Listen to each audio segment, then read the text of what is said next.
It's natural to feel frustration when things don't go as you wish. However, taking that frustration out on someone else, especially someone who has nothing to do with it, is questionable. Such people ultimately end up failing at everything, only piling on more regret. My name is Candace. When I turned 10, my dad came to me with a worried look on his face. It's been a year since your mom left us. I really believe you could use a mom in your life. Yes, my mom had suddenly passed away from an illness. At the age of 9. I didn't fully grasp what it meant for someone to die. I thought my mom had just gone out and would come back soon. We had a funeral, but I perceived it merely as a ritual or event, not understanding its significance. Despite it being our final farewell, I now realize how foolish I was. If I could meet my younger self, I would want to lecture her. A year after my mom's death, as my dad and I adjusted to life without her. My mom is the only mom I need. I don't want anyone else. I objected to my dad's words, but he proceeded with the remarriage plans.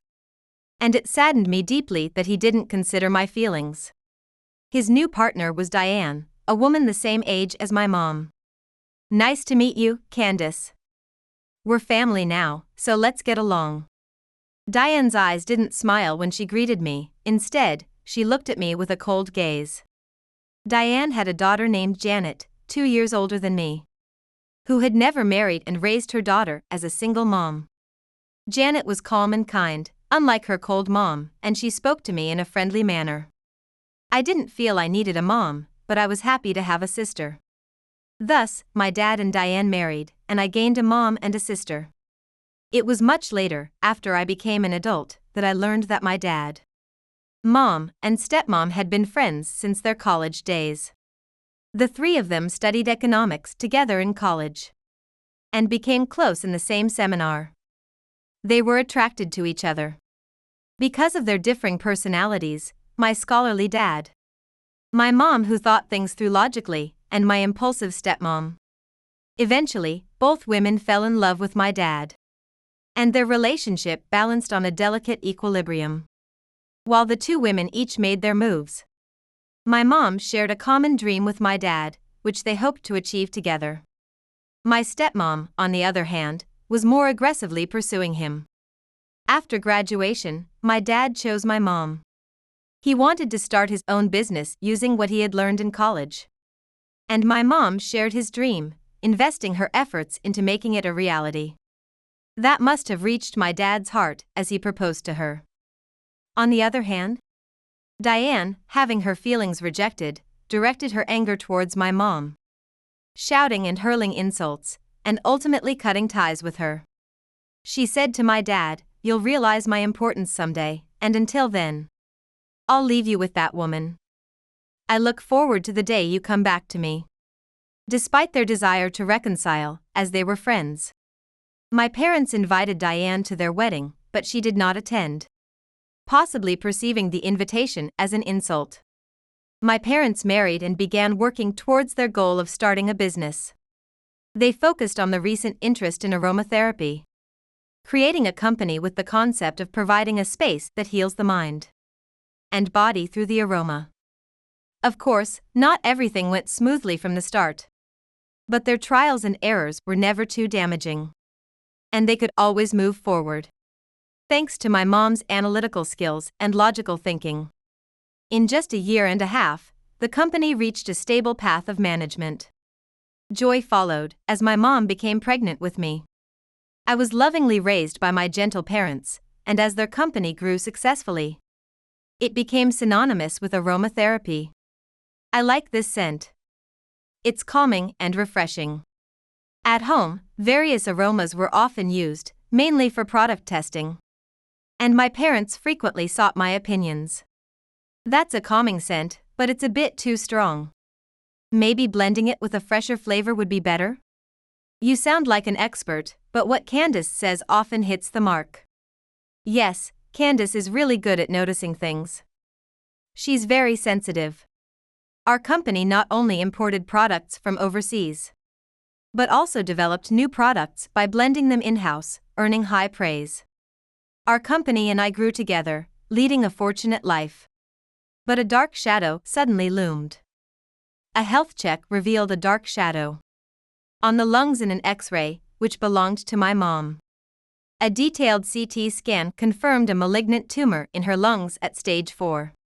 The doctor informed my dad of my mom's prognosis, which he decided to keep from my mom and me as he supported her through her treatment, telling me not to worry.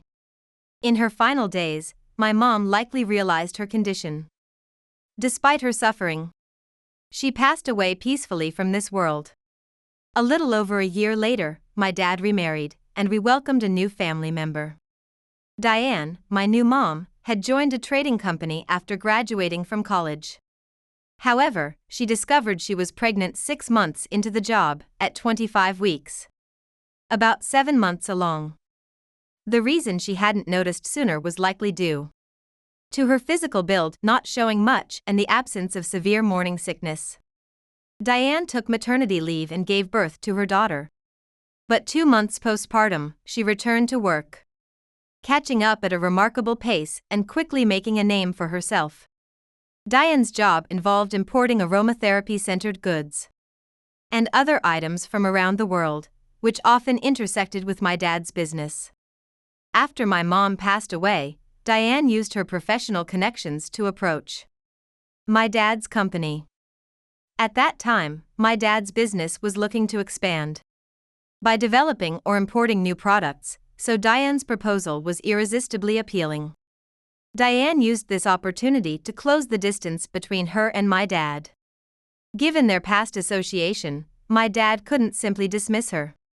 They began to spend time together privately, and eventually, Diane persuaded my dad to remarry.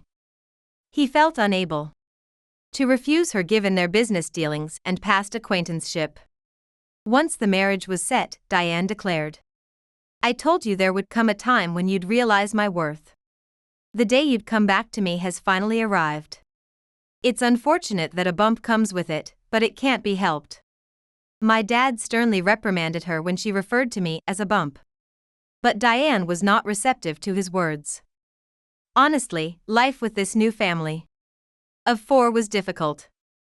My dad began spending less time at home, citing his busy schedule, though it seemed he was also avoiding Diane. Janet, as kind as she appeared initially, was reserved and didn't actively engage with me. The real problem was Diane. She had always looked at me coldly, and when my dad wasn't around, she revealed her true feelings. "No matter who your parents are, I can't muster any love for a kid that comes from that woman." When my dad was not home, I was treated as an extra, unwanted family member. Janet looked worried and seemed to want to say something when Diane hurled insults at me. But she couldn't stand up to her mom. She appeared ready to speak but would shrink back after receiving a harsh glance from Diane. I used to love fairy tales like Cinderella and Snow White, but during this time, I grew to dislike them as I felt too much like the persecuted stepchild. The idea of a happy ending seemed implausible and uninteresting to me. One day, Diane's clearly discriminatory behavior toward Janet and me brought me to my breaking point. I ran out of the house crying, though I had nowhere to go. Perhaps subconsciously, I headed toward my dad's company. I had been there before and remembered the way, although it wasn't too far from home. My vision blurred with tears as I approached and saw the familiar building of my dad's company. Just then, a kind voice reached me. "What's wrong, young lady?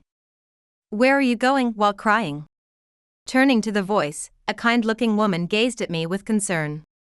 Unable to respond properly through my sobs, I just continued crying. But she kindly took me to a nearby fast food restaurant and gave me some orange juice.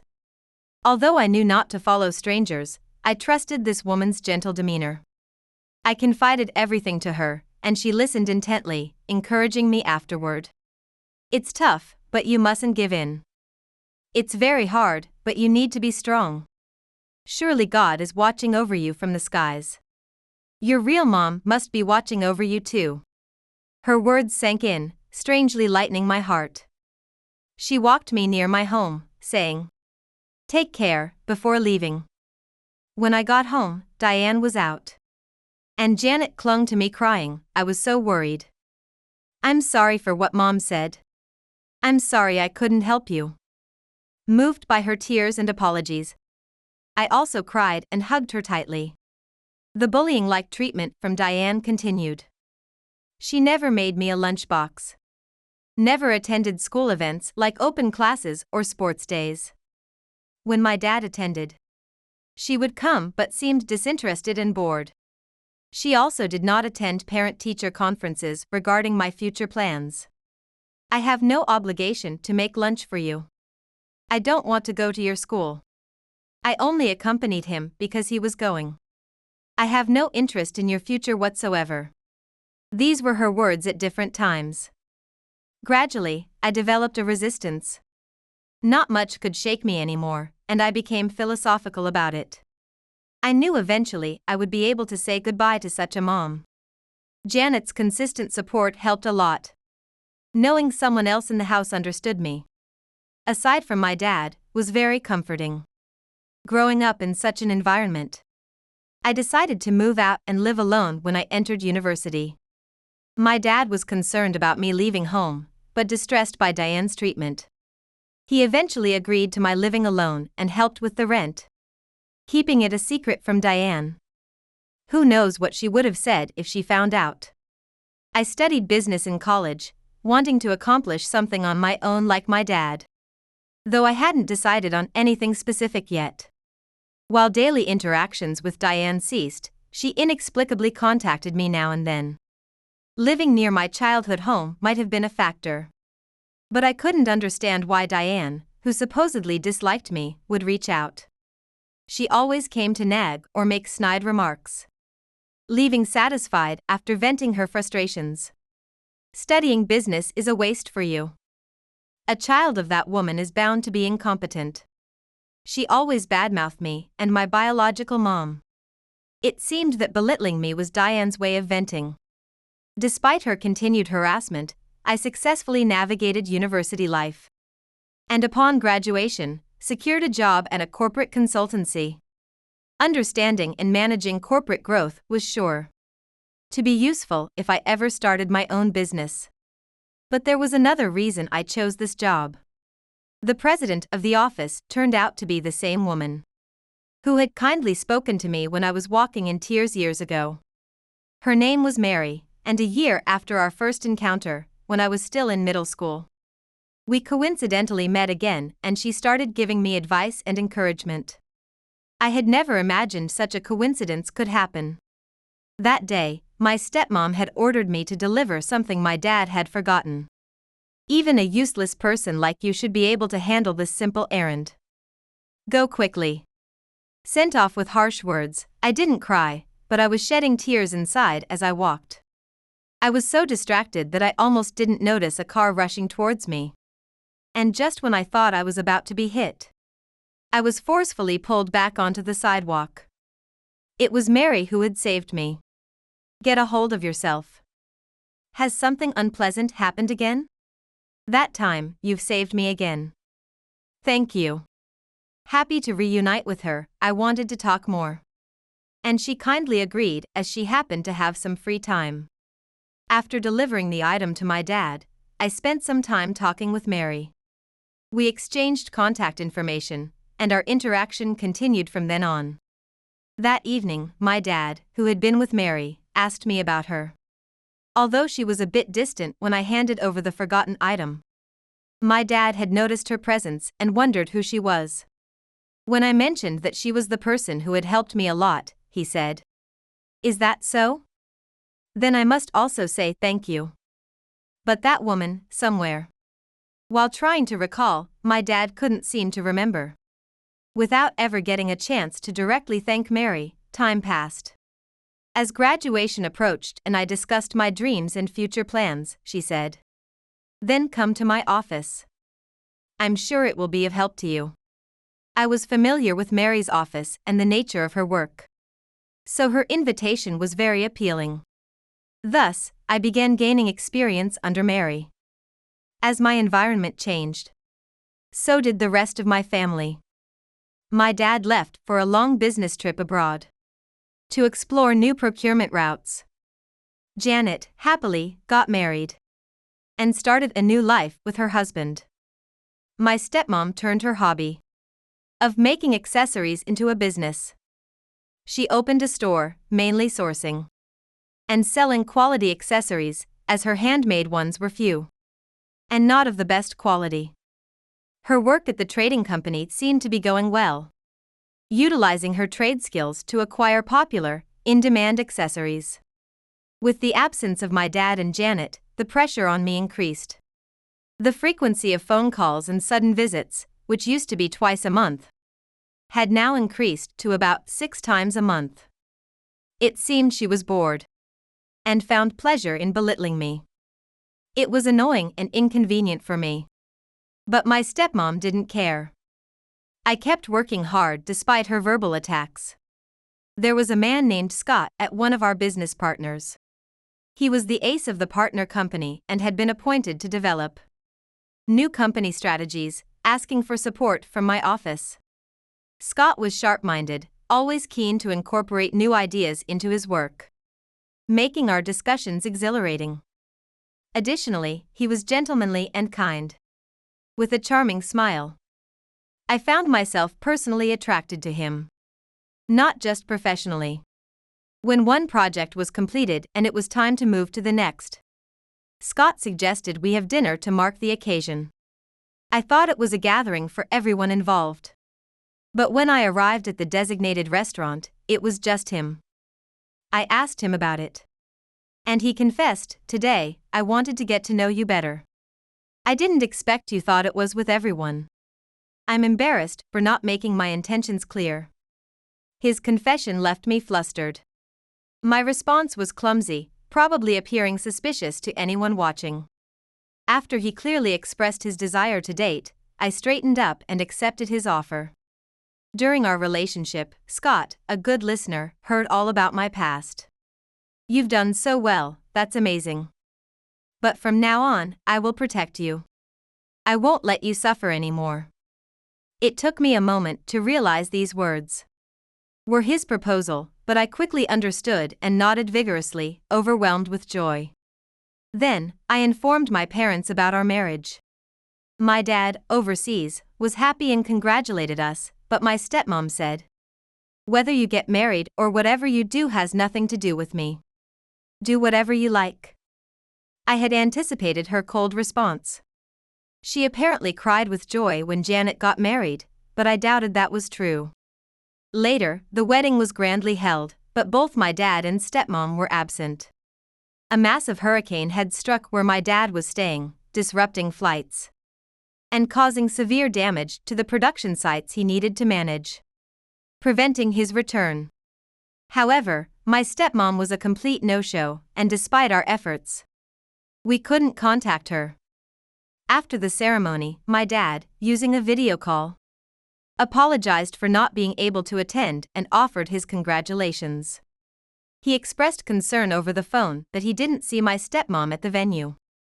I lied to avoid worrying him, saying she just hadn't been caught on camera, though he seemed unconvinced. After our honeymoon, we went to my old home. I had tried to contact my stepmom to no avail. When we arrived, the house seemed abandoned, no nameplate, no electricity meter running, no signs of life. Confused, I called Janet, who said, "I don't know what Mom is thinking. She missed your wedding, moved houses, and even changed her phone number." Janet knew her new number, which I immediately got from her and called. "Janet has told you unnecessary things. I forgot to make her promise not to tell. Mom, what's going on? You silently missed my wedding and moved without saying anything. Enough. I've grown tired of dealing with you. It seems like whatever I say, you don't respond, it's just utterly dull. I told you, I had no interest in your wedding at all. I moved to cut ties with you. I just can't stand the daughter of such a despicable woman. What are you saying? Really, you're so annoying. I don't even want to see your face outside of weddings and funerals. Actually, I'd rather not see you even then." With that, she hung up the phone laughing loudly. I stood in shock, holding the disconnected phone. I knew my stepmom disliked my biological mom, but I never expected her to speak so ill of her and unilaterally declare our relationship over. Tears began to roll down my cheeks. I reached out to my sister to discuss this, and of course, I told my husband Scott and Mary at the office, who had noticed my troubled demeanor. A few days later, my sister and her husband, along with Mary, gathered at my house to discuss how to proceed. My sister's husband had been viciously berated by my stepmom at their wedding for stealing her beloved daughter and had bitter feelings towards her. Scott had heard stories about my stepmom and was displeased. Mary knew how I had been treated since childhood and did not think highly of my stepmom. After our discussion, my sister and her husband, along with me and Scott, decided to distance ourselves from my stepmom and ensure she faced consequences for her actions. I also shared these developments and our decision with my dad via international call. He sounded sad but supported our decision. Actions against my stepmom commenced swiftly. Scott's company, which deals mainly with women's accessories, had been supplying popular products to my stepmom's store at a discount. But he ceased this arrangement. Consequently, her store could only stock outdated items, leading to near zero sales.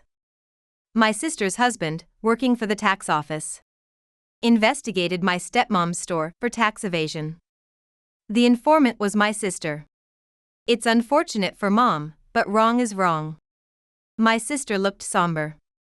The investigation confirmed tax evasion, and additional fines and back taxes were imposed. Meanwhile, Mary's office, where my sister's friend worked, audited the trading company my stepmom worked for. The accounting firm found discrepancies during the audit and consulted with Mary, given her expertise in corporate revival. The firm wanted to minimize damage to its client but had to report the findings. As the investigation deepened, my stepmom's misconduct came to light. The tax evasion issue also revealed that my stepmom had been secretly running the store without her company's knowledge, which led to her being fired. With the store's failure and overwhelmed by tax payments, she had no choice but to file for bankruptcy. Furthermore, due to her long-term mistreatment of me, my dad filed for divorce, aided by a lawyer, and the divorce was finalized. Once he finished his job abroad and came back home, my dad really felt sorry for the years of stress our mom caused us sisters. He also confessed something else. Actually, Janet is my biological daughter. I'm truly sorry for keeping this hidden. Years ago, overpowered by my stepmom's aggressive pursuit, my dad had a brief affair with her. My stepmom, believing she had beaten my biological mom, was pleased. But when she realized she was pregnant, she decided to raise the child alone, thinking it could be her trump card in the future. When my biological mom passed away, my stepmom took advantage of it to make my dad marry her. He had kept this secret, fearing it would hurt Janet to know her origins, and also worried about how it might affect me if I knew that we were actual sisters. So, the reason my dad was pressured into marriage wasn't just about business. Janet and I were beyond surprised when we found out we were real sisters, and we were so happy that we hugged and cried together. And as for Mary, it turns out she was the cousin of our biological mom. Mary and my mom had been close like true sisters since childhood, and she had heard all about me. The reason my dad had tried to recall who Mary was stemmed from a single introduction by my mom long ago. My meeting with Mary was truly by chance, and as she listened to my stories, she realized I was her cousin's daughter. The coincidence of our reunion led her to want to keep watching over me. These two instances of serendipity could indeed be described as divine. Surely God is watching over us from above. Surely your real mom is watching over you too. Those earlier words mean a lot to me now. I'm living my best life, feeling grateful to God and my late mother.